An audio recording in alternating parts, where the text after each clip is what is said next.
Assalamualaikum warahmatullahi wabarakatuh.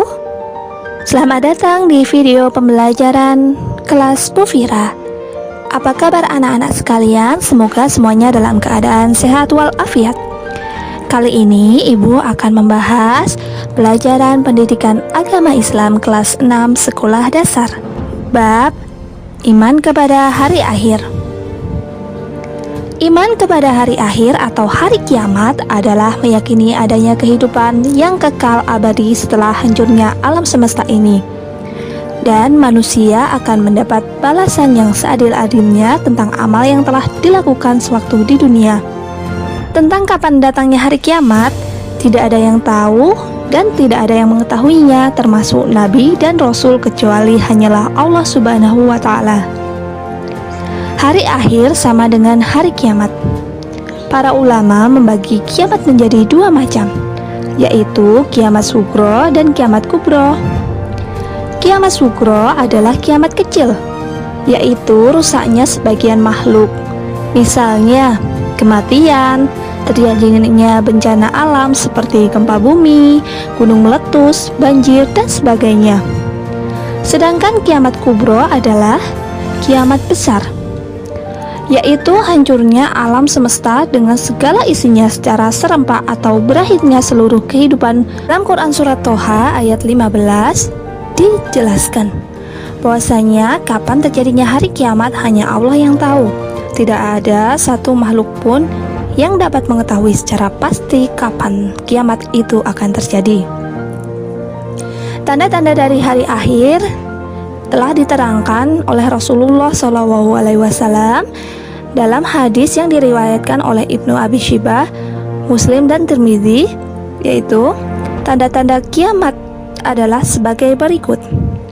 Tanda-tanda kiamat kecil antara lain: hamba sahaya perempuan melahirkan tuannya atau budak melahirkan majikannya. Ilmu agama dianggap tidaklah penting. Perzinaan, minuman keras, fitnah, pembunuhan merajalela di mana-mana. Jumlah wanita lebih banyak daripada laki-laki. Banyaknya terjadi gempa bumi atau musibah atau bencana alam. Kemudian lahirnya Dajjal atau tukang dusta yang mengaku dirinya utusan Allah Subhanahu wa Ta'ala. Tanda-tanda dari kiamat besar antara lain: matahari terbit dari barat, munculnya binatang ajaib yang dapat berbicara, kemudian rusaknya Ka'bah dengan sendirinya, seluruh manusia menjadi kafir, serta lenyapnya Al-Quran. Kemudian adanya bangsa Ya'jud dan Ma'jud di muka bumi ini. Gambaran hari kiamat menurut Al-Quran telah banyak dijelaskan. Misalnya dalam Quran Surat An-Naml ayat 87, Quran Surat Al-Zalzalah, Quran Surat Al-Haqqah, Quran Surat Al-Infitor, dan Quran Surat Al-Luqman. Peristiwa yang berhubungan dengan hari akhir.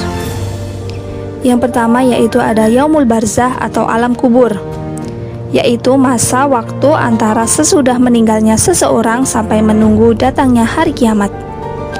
Yaumul Ba'ats, yaitu masa dibangkitkannya manusia dari alam kubur, mulai dari manusia pertama sampai manusia terakhir. Yaumul Mahsyar, yaitu masa dikumpulkannya manusia di padang mahsyar untuk dihisab atau diperhitungkan amal kebaikan dan keburukannya. Yaumul Hisab atau Yaumul Mizan, yaitu masa diperhitungkan atau ditimbang amal kebaikan dan keburukan manusia. Yaumul Jaza, yaitu hari pembalasan, yaitu ketika Allah Subhanahu wa Ta'ala memberi keputusan kepada manusia. Kemudian ada Sirat atau jembatan, jalan yang menghubungkan manusia dan mengantarkan manusia ke surga atau neraka. Dan yang terakhir ada surga, tempat balasan bagi orang yang beriman kepada Allah. Dan ada pula neraka, tempat balasan bagi orang yang ingkar kepada Allah. Fungsi iman kepada hari kiamat, yaitu diantaranya menjadikan manusia bersikap hati-hati dalam hidup di dunia sehingga akan selalu taat kepada petunjuk-petunjuk agama dan membatasi diri terhadap kesenangan hidup di dunia. Berusaha menjadi manusia yang baik selama hidup di dunia, yakni berbakti kepada Allah Subhanahu wa Ta'ala, orang tua, dan berbuat baik terhadap sesama manusia. Menyadarkan manusia akan adanya hari akhir sebagai kehidupan yang hakiki bagi manusia. Menyadarkan manusia bahwa kehidupan di hari akhir adalah tujuan setiap manusia yang hidup di dunia.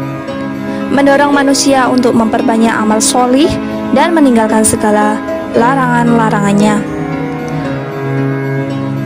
Hikmah beriman kepada hari kiamat. Hikmah beriman kepada hari kiamat antara lain sebagai berikut. Yang pertama yaitu memperkuat keyakinan bahwa Allah Subhanahu wa Ta'ala Maha Kuasa dan Maha Adil. Memberikan dorongan untuk membiasakan diri dengan sikap dan perilaku terpuji akhlakul karimah dan menjauhkan diri dari sikap serta perilaku tercela akhlakul mazmumah.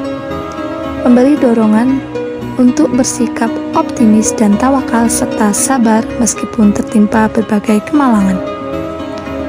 Akhirnya sampai di penghujung video. Semoga video pembelajaran ibu kali ini bermanfaat ya. Sampai jumpa di video pembelajaran selanjutnya. Wassalamualaikum warahmatullahi wabarakatuh. Salam semangat.